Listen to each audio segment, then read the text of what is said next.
હાલો friends, સાંજના ટાઈમે લાગતી નાની મોટી ભૂખ માટે આપણે મગના આજે લાઈવ ઢોકળા બનાવીશું. તો આપણે અહીંયા 1 કપ જેટલા મગ છે અને 2 થી 3 કલાક પહેલાં આપણે પલાળી લીધા હતા. તો તમે જો મગ આ રીતના ફૂલી અને સોફ્ટ થઈ ગયા છે. હવે આપણે મગની પેસ્ટ બનાવી લેશું. તો આ રીતના આપણે પાણી નિતારી અને મગને આપણે મિક્સર જારમાં લઈ લેશું. તો આપણે અહીં બધા મગને મિક્સર જારમાં લઈ લેવાના છે અને પછી મેં અહીંયા 2 મીડિયમ સાઇઝના મીડિયમ તીખા હોય એ રીતના લીલા મરચાં લીધા છે. આ મરચાં છે તે બહુ જ તીખા નથી, મીડિયમ તીખા છે. હવે આપણે 2 થી 3 નાના ટુકડા આદુના લીધા છે, એને આપણે આ રીતના નાના ટુકડામાં કટ કરી અને લઈ લેશું. અને અડધી ચમચી જેવું આપણે મીઠું લેશું અને 2 થી 3 ચમચી જેવું પાણી એડ કરી અને આપણે સારી એવી કચરી મગની પેસ્ટ પીસી લેશું. આપણે બહુ ફાઇન પેસ્ટ નથી પીસવાની. આ રીતના તમે જો કચરી આપણે પેસ્ટ હોય એ રીતના આપણે એને પીસી લેવાની છે.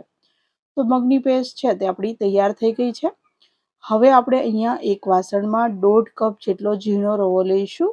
જો તમે જાડો રવો લેતા હોય તો તમારે એને મિક્સરમાં એકાદા રાઉન્ડ માટે આપણે પીસી લેવાનો છે. અને 1 ગ્લાસ ભરી આપણે ખાટી છાશ લીધી છે. આ ઢોકળા છે તે આપણે ખાટા ઢોકળા અને લાઈવ ઢોકળા બનાવવાના છે, એટલે આમાં ખાટી છાશ અથવા ખાટા દહીંનો યુઝ કરવો. તો રવામાં આપણે અડધી છાશ ઉમેરી અને રવાને ફૂલવા માટે અડધો કલાક માટે મૂકી દઈશું. અને રવો આપણો ફૂલે ત્યાં સુધી આપણે ઢોકળા સાથે ખાવા માટે એક ટમેટાની ચટણી બનાવીશું. આ ચટણી છે તે આ ઢોકળા સાથે ખૂબ જ ટેસ્ટી લાગે છે. તો આપણે એક વાસણમાં ગેસ ઉપર વાસણ મૂક્યું છે, એમાં 1 ચમચી તેલ ઉમેર્યું છે, 7 થી 8 લસણની કળી, 3 મીડિયમ સાઇઝના ટમેટા અને 2 લીલા મરચાં ઉમેરી દીધા છે. અને આપણે 1 ચમચી જેવું મીઠું ઉમેરીશું, જેથી ટમેટા છે તે ફટાફટ સોફ્ટ થઈ જાય. અને આપણે ટમેટા હલકા સોફ્ટ થાય ત્યાં સુધી આપણે એને પકાવી લઈશું. તો આ રીતના તમે જોઈ શકો છો કે આપણે ટમેટાને 2 થી 3 મિનિટ માટે આપણે હાઈ ફ્લેમ ઉપર આ રીતના થોડા સોફ્ટ થાય ત્યાં સુધી પકાવી લેવાના છે. તો ટમેટા છે તે આપણા હલકા સોફ્ટ થઈ ગયા છે. હવે આપણે ગેસની ફ્લેમ બંધ કરી આ મિશ્રણને ઠંડુ થવા દઈશું. આપણે ગેસની ફ્લેમ બંધ કરી દીધેલ છે અને મિશ્રણ ઠંડુ થાય તેની આપણે રાહ જોઈશું. હવે આપણું મિશ્રણ ઠંડુ થાય ત્યાં સુધીમાં તમે જોઈ શકો આપણો રવો છે તે અડધી કલાકમાં સારો એવો ફૂલી ગયેલો છે. હવે આપણે એમાં પીસેલી મગની પેસ્ટ એડ કરી દઈશું.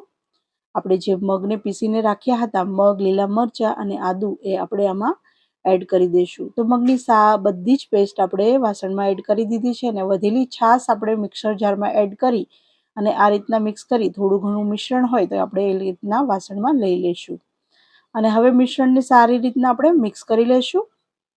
તો આપણે રવાને અને મગની પેસ્ટને સારી રીતના મિક્સ કરી લેવાનું છે. અને હવે આપણે 10 મિનિટ માટે એને રેસ્ટ આપીશું. અને ત્યાં સુધી આપણે ટમેટા છે તે ઠંડા થઈ ગયા છે, એને આપણે ફાઇન પેસ્ટમાં પીસી લઈશું. તો ટમેટાને આપણે પીસી લીધા છે. હવે આપણે ગેસ ઉપર ફરીથી જે વાસણમાં ટમેટાને સોફ્ટ કર્યા હતા એમાં જ આપણે 1 ચમચી તેલ ઉમેર્યું છે. તેલ ગરમ થાય એટલે 1 ચમચી જેવી રાઈ ઉમેરીશું. રાઈને સારી એવી ફૂટવા દઈશું. રાઈ સારી એવી ફૂટી જાય એટલે આપણે ટમેટાની પીસેલી પેસ્ટ એડ કરી દઈશું. અને આપણે ગેસની ફ્લેમ બંધ કરી દઈશું. તો ચટપટી આપણી ટમેટાની ચટણી બની અને રેડી છે. આને સાઈડમાં આપણે લઈ લઈશું અને આપણું બેટર છે એ પણ રેડી છે.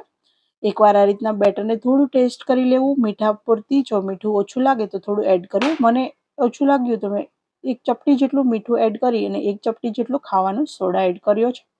તમે ઈચ્છો તો ઈનો ફૂડ સોલ્ટ પણ એડ કરી શકો છો. તો ખાવાનો સોડા એડ કરી દીધેલ છે.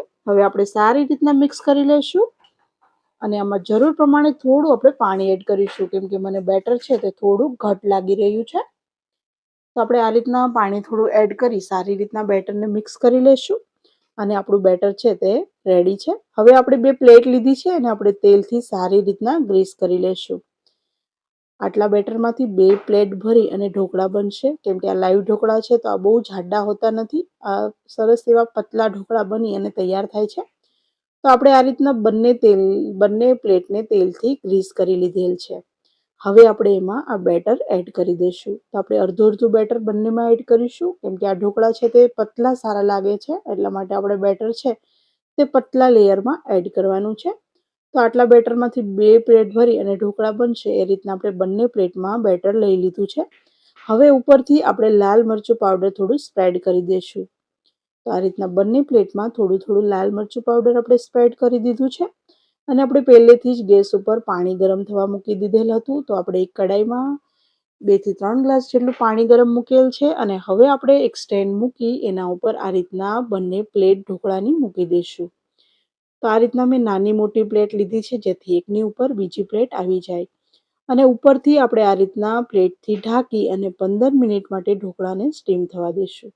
તો આપણે ઢોકળા સ્ટીમ થાય ત્યાં સુધી આપણી ચટણી છે તે પણ સરસ એવી ઠંડી થઈ ગઈ છે.